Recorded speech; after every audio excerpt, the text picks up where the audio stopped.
Hello and welcome back to Newsroom Nigeria. This is where we give you hot, fresh, and sizzling news all day long.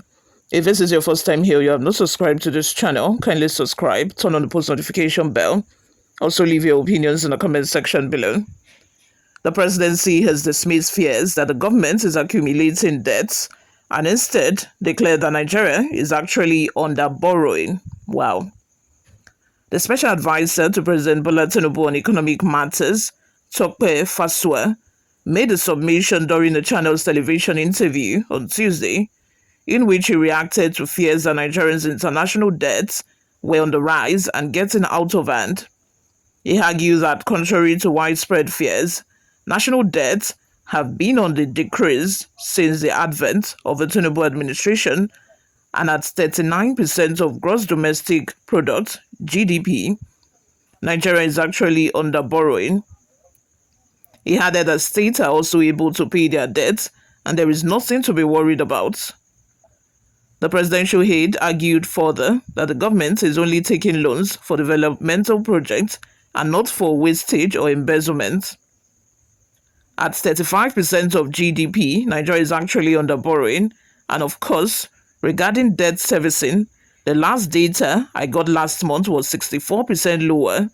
In 2022, there was a point when our debt was as high as 120%. We used all our revenues to service debt, and we had to borrow 20% extra just to service that same debt. So currently, our debt management is not so bad. I think we're doing a great job in the area of debt management. If you ask me, for one reason or the other, right now, the states have been able to pay down 42% of their debt between 2023 and 2024. A country is run like a company that is thriving, let's call it a conglomerate, thinks about how to pay down debts. We service debt, we pay some and take new ones because we are growing and want to expand our horizon in the global market. You have to go into the path of productivity, which may necessitate you to take more loans and pay down some debt, he said. Despite his argument, Fasua added that the federal government is open to constructive criticism. In his words, of course, I welcome criticism in terms of looking at what our priorities are, what kind of debt we should be taking, what kind of interest rates to look at, who to take the loans from, how we are managing the debts, and how we can ensure that the money is actually going into what it is meant for. Are there cash flow projects that can be brought in to service the debts, even if we don't have funds to pay everything? Newsroom Nigeria reports that according to data from the Data Management Office (DMO) and the National Bureau of Statistics (NBS), Nigerians' external debt stood at approximately $45.97 billion, that is 70.63 trillion naira, as of the first quarter of 2025. This figure represents a 26.07% year-on-year increase from the first quarter 2024 period, attributed to new government loans and the depreciation of the naira. Justifying recent borrowings, Fasua argued that the country had a huge infrastructural gap that needed to be filled through borrowings to meet project demands across the country. Nigeria has a huge lacuna of infrastructural needs of about $3 trillion or more every year to fill. We have roads to build across the country. All of these are very important projects, and we still have a lot of maintenance work to do on a lot of infrastructure that we have built. One of the things I have been writing about is the centrality of infrastructure towards reducing multidimensional poverty. Multidimensional poverty is defined as a non-income poverty related to the availability of infrastructure. Therefore, the only way you can review multidimensional poverty is to fund infrastructure. So for me, we have taken more people out of poverty, probably about 120 million persons have been taken out of multidimensional poverty, he added. You all, let's have your thoughts and your opinions in the comment section. Let me know what you guys think on this subject. Do you think that the Nigerian government is under borrowing, despite the fact that in comparison to 2024, it seemed like our debt, is higher than last year, 2024. The representative of Tinubu's government is telling us that no, we are under borrowing. How can we be under borrowing when we keep hearing of applications to borrow and borrow and borrow from the president submitted to the National Assembly? How can Nigeria be over borrowing? Even the ones we had, from the previous administrations, we have not even finished paying. And then on top of that, we keep borrowing more. So how is the country actually under borrowing? Let me have your thoughts and your opinions on that in the comment section, my people. Before we go, guys, let's take a look at some of the reactions we got online. The first comment I have here is from Conscience. It says, if the borrowing ain't enough, make you kukuma sell the country.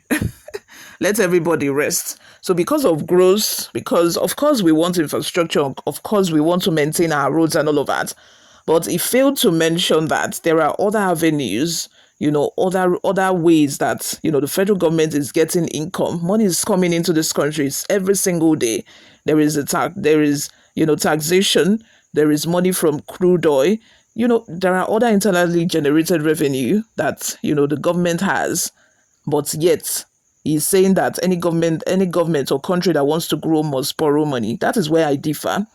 I don't think that for you to grow, you must actually borrow money. He also made the comparison, between Nigeria and, a company, that Nigeria is like a conglomerate, a company who is trying to strive and, grow. Of course, if you're still striving and you're still a small company, you need to borrow money. You need to borrow to grow. But it just gets to a point where I feel like as a country, you should be self-sufficient. If not because we have so many loopholes that, our money is, just going, it's like a sieve. It's like the money as it's coming in is going out. There are so many loopholes. All of these loopholes, they are still there, despite the fact that you're borrowing money. So what is the assurance that this same money you're borrowing is not going to just, go out of the system through those same loopholes? Embezzlement, for example. Yes, we want to build roads, but what is the assurance that this money you're borrowing is not going to be re-embezzled again, or is not going to end up in just one man's pocket? That is why Nigerians are, keep complaining. That is why we are complaining that enough of a borrowing, enough. Because before you know it, the next thing we will hear is that, snake has swallowed money, monkey has stolen money, and all of those, very funny stories that, federal government usually gives us. Anyway, my people, before we go, let's take a look at some of the reactions we got online. The first comment I have here is from Conscience. It says, if the borrowings ain't enough, make we kukuma sell the country, let everybody rest. Abina. Tell Nigeria the truth. Says, well done, keep borrowing, okay? You will soon borrow your life without knowing. Solid says, did I just read that 120 million Nigerians has been taken out of poverty? I don't know how many Lai Mohammed we have in this country. I don't know where they got that figure from. It's like, most times it seems like these people, when they're in government, they lose touch with reality. I think that during the past 1 or 2 years, a lot of people have been driven into poverty. It's not that they have been taken out of poverty. More people have been driven into poverty because of, inflation, because of how expensive things are.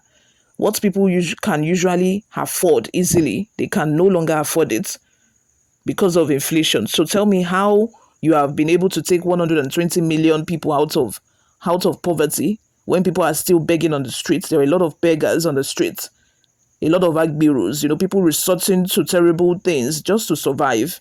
So tell me how you've managed to take 120 million people out of poverty. You all, let's have your thoughts and your opinions in the comment section on that. One last comment, guys, before we go. From Mr. Squad, it says, the internally generated revenue is not enough. The money from subsidy is still not enough. Oh, guy, you for carry all of us go sell. Abina, you forgot to mention the money from internally generated revenue, the money from excess crude oil, the money from subsidy and all of that. All of these other avenues that Nigeria is getting money from. You all, let's have your total new opinions in the comment section. Kindly subscribe, like this video, guys. I'll see you all in my next video.